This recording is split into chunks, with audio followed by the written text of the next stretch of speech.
Welcome back to Sharing Parenting's online session. My name is Suzanne Pearson. Remember during this session to have your pen and paper, and when you're doing the exercises, pause, do the exercise and play. This session, session 4, is around understanding challenging behaviour. In this chapter, we will cover the 4 main goals of challenging behaviour and how our feelings and our responses help us to give a clue into the reasons behind behaviour. Remember when you trusted your feelings when your child was a baby? You heard them cry and you knew what that cry meant. Instinctively, you knew if it was for food, if it was an alarm, or if the child was just gurgling away.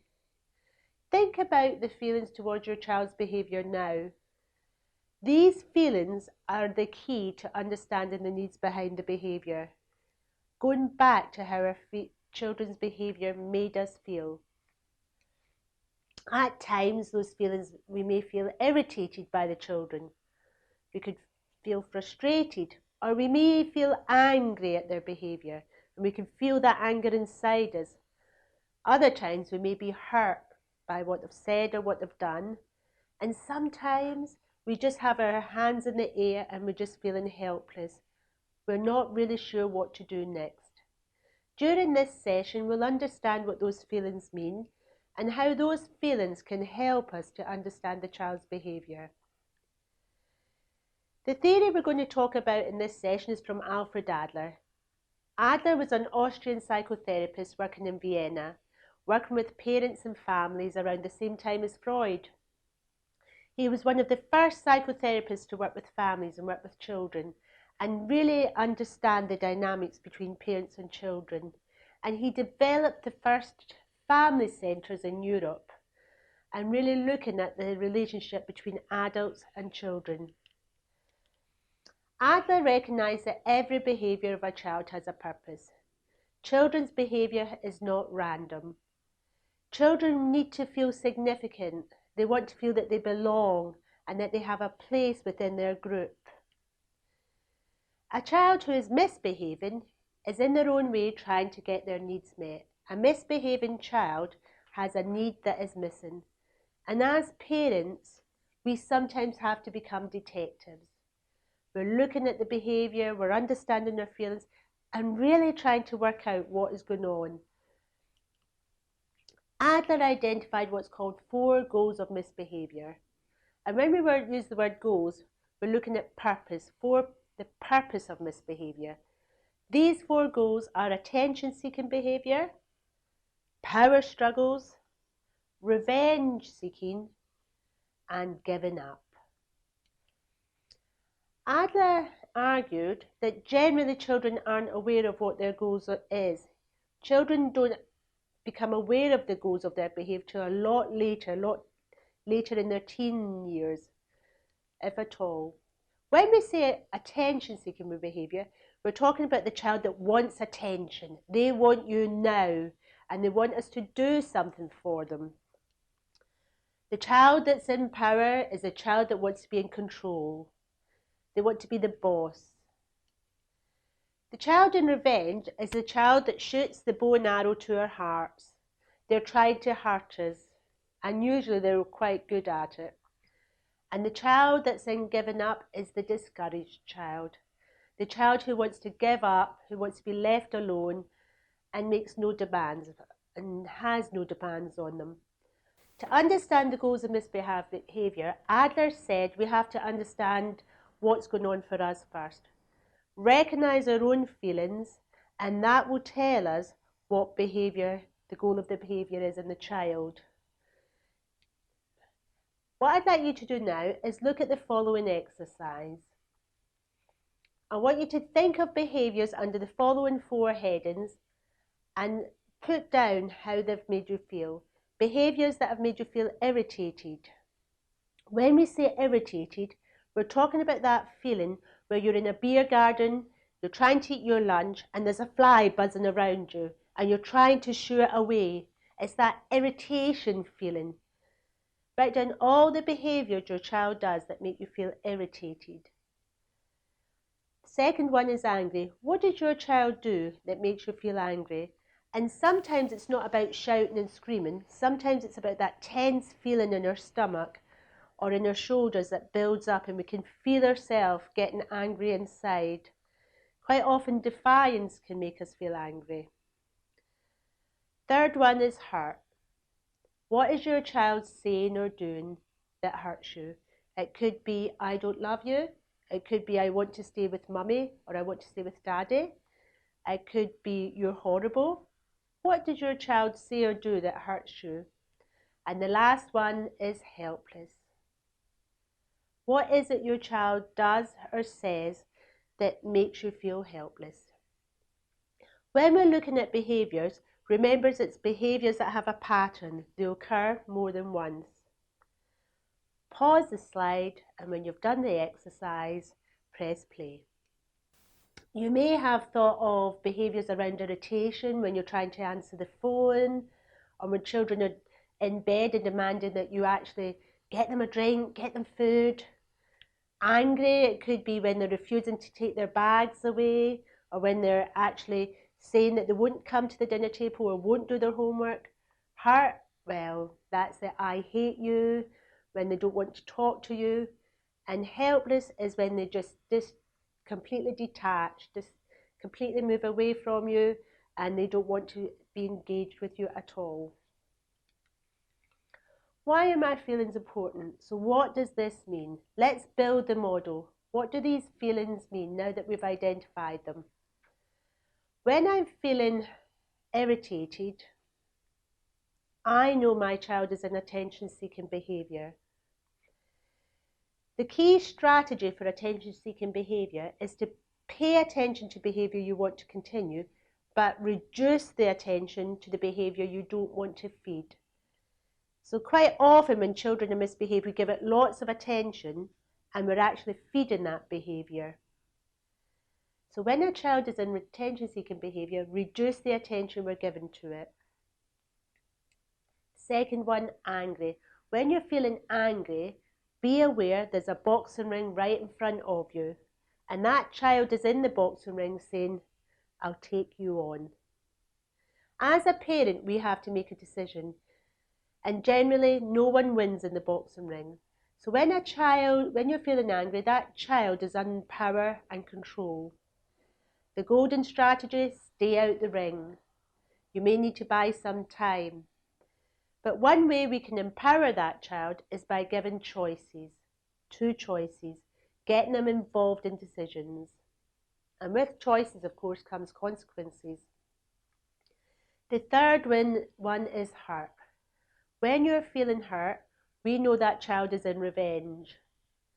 And the key strategy there is active listening. Revenge and hurt comes with a little warning, a little health warning.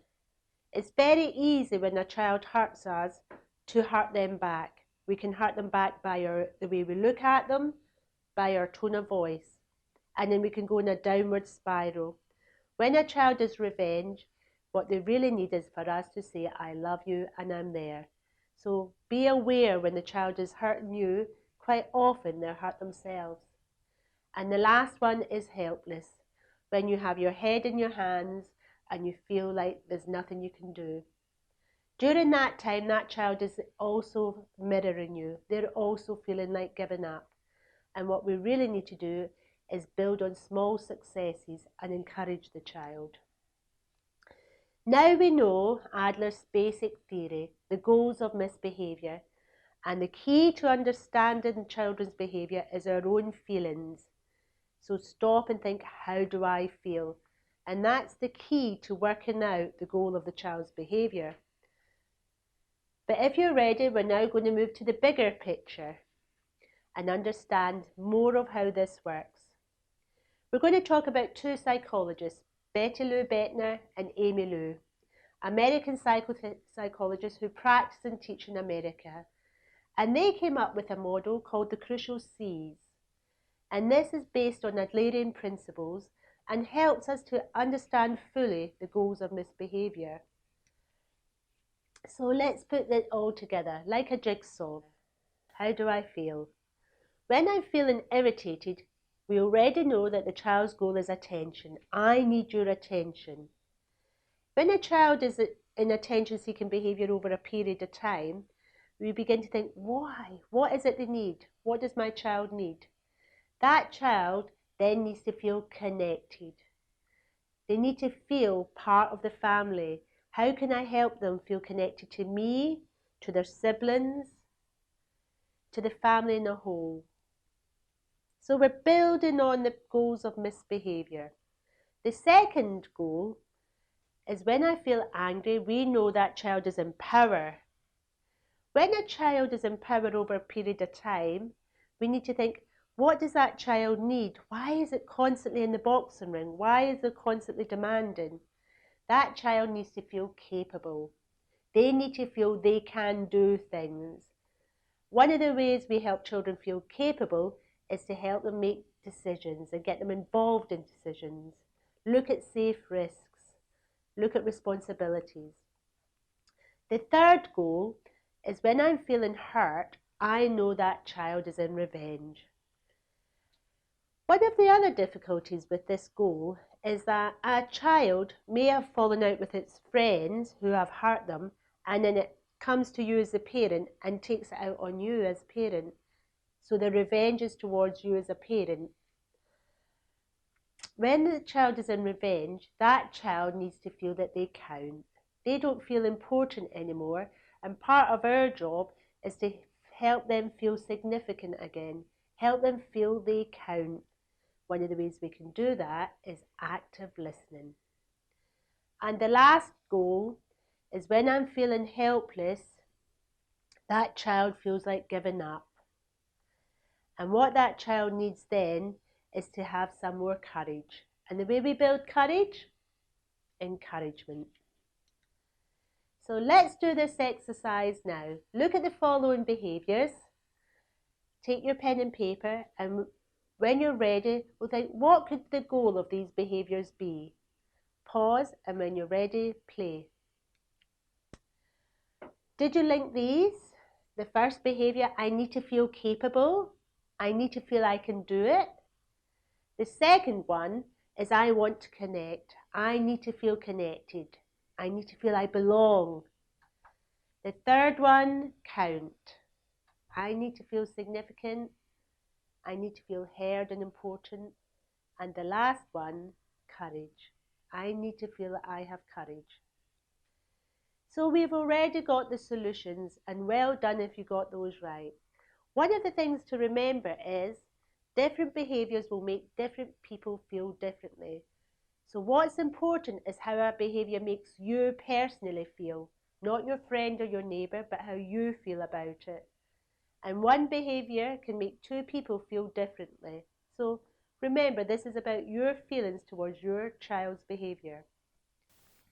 We've just finished the Adlerian goals of misbehaviour using the crucial C's. And remember, we're trying to respond to the goal rather than the behaviour. It's a bit like traffic lights. Red is stop. What is the behaviour? How is it making you feel? Clue into your own feelings. Amber, think. What is the goal of the behaviour? If I'm feeling irritated, the goal is attention. And green is follow through with your plan. How can I help that child feel more connected? How can I help that child feel more like they belong? Red, amber, green. Now we're going to put it all together with some short case studies for you to work on. In the following 4 case studies, I'd like you to look at how does the parent feel? How do they respond to the child's behaviour? And what can the parent do in this situation? Case study number 1. Mum, I thought you were going to play with Maisie after school. Amid, she's not my friend anymore. Mum, why? You played so well together when she came here last week. Amid shrugs.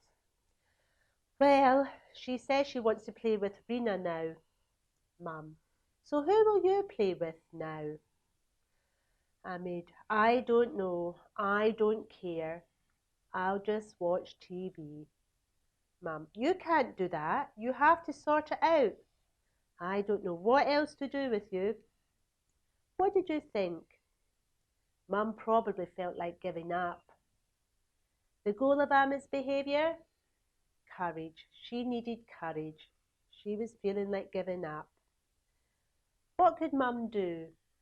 Mum could sit with Ahmed and watch TV with her, tell her she loves her, and if she wants to talk about it, listen and build on the positives.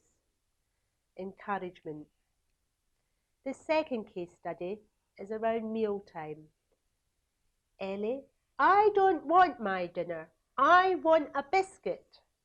Dad, you can't have a biscuit until you've finished what's on your plate.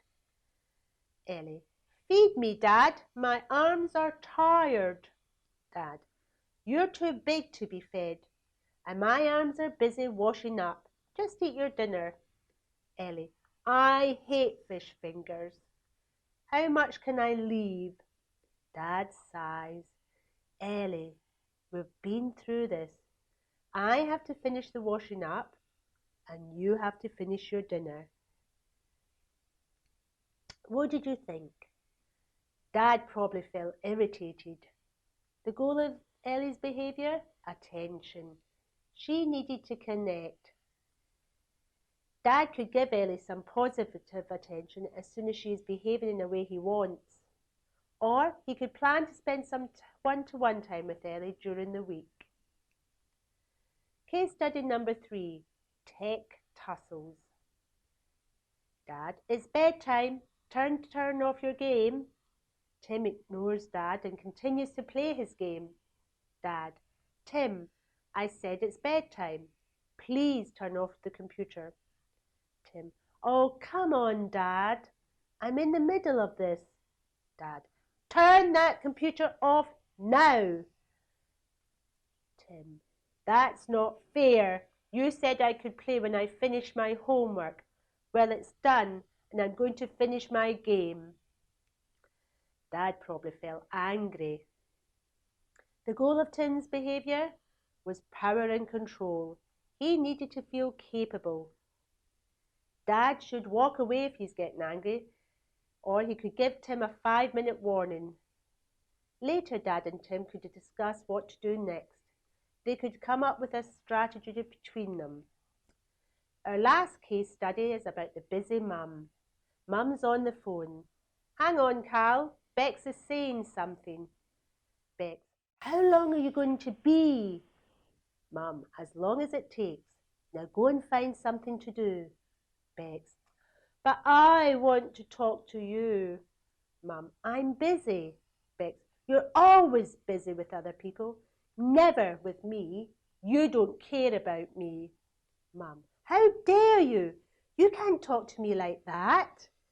Why not? It's the only time you ever listen to me. What do you think? Mum probably felt hurt. The goal of Bex's behaviour? Revenge. She needed to feel she counts and that she was important. Mum could tell Bex she loves her and spend some time with her when she has finished her phone call. Well done for doing the case studies. Do you think there are other ways that parents could have responded that would have had a different outcome? What could they have done differently? This week, I'd like you to focus on your child's behaviour. Look at what your child does and how it makes you feel. Think about what the goal of the behaviour might be and how you might act towards that. Thank you for joining in with Session 4, Challenge Your Behaviour. Now that you've finished the online sessions, it's time to think about what to do next, our next steps. We're happy for you to give us some feedback on the sessions and what you thought about the sessions, or you may want to join us in one of our courses or one of our workshops, or you may want to volunteer. To get in touch, look at our website www.sharingparenting.com or email us or call us. Good luck understanding behaviour, and when you're ready, we'll be on Session 5, Active Listening.